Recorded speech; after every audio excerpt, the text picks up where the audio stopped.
Yes, I was named after the one and only Disney princess, whom my mother had a deep infatuation for. Through the course of my speech, I plan to reveal only my most important family gossip, many of my passions and triumphs, and ultimately my life ambitions.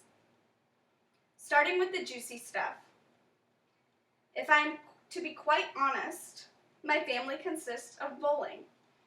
My stepfather owns a pro shop and is the general manager of Kingpin's Bowling Center. Might I add, he also holds the record of bowling 49 perfect games. My mother is the assistant manager and is also an avid bowler. My brother happens to be the youngest in Florida to bowl a 300 and has competed in several national tournaments.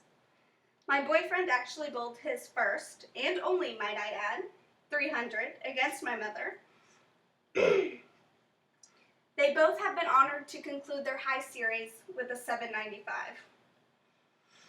However, my sister and I have chosen not to take part in the inconspicuous world of bowling and hope the same for my child coming in early March.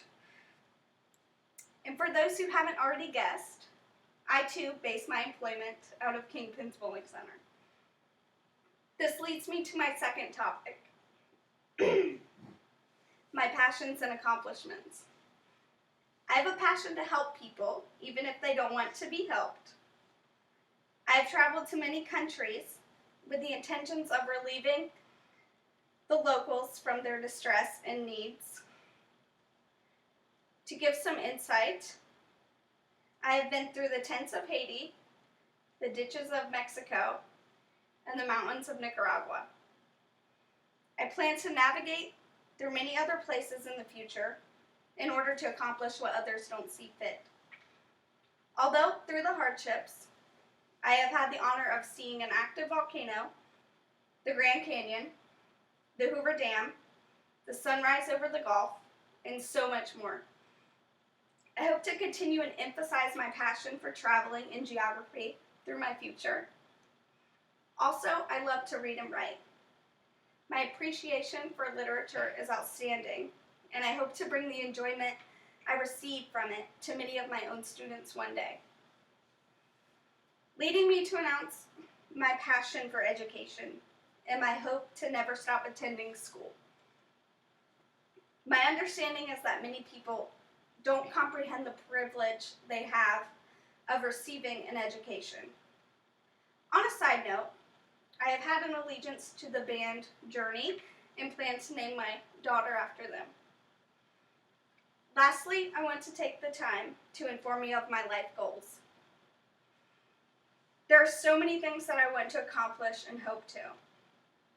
Starting out, I'll tell you the simple things like my hopes of becoming a notary, taking a karate class, getting my hair license, starting a blog, and maybe even owning a drone one day, if that's possible. I also want to be fluent in Russian and Spanish by the time that I'm 30, so that gives me plenty of time, right? One of my most sought after aspirations would be to write a book. I already have the story, I just don't have the time to put it all on paper. Another goal of mine is to learn. I want to experience everything and be a part of everything. I want to gain knowledge in every subject possible, whether it's traveling to space, watching baby sea turtles make their way to the ocean, flying an airplane, navigating through a crowded city, learning to play piano, becoming an avid rock climber, or hey, maybe even better, my public speaking skills. I plan to be considered not only a professor, but an author, a doctor, an explorer, a successor, a wife, and a mother. Maybe not all in that order, but that's all a part of the American dream, right? Finally, I hope to be at least half the mother to my little girl that mine was to me. In closing, I would like to thank you all for your time in reminiscing with me and ultimately planning with me. I must say that life has been a roller coaster so far, but don't we ride those things for the fun and thrill anyways? Ups and downs, twists and flips, before you know it, it's all over, or maybe just a new chapter.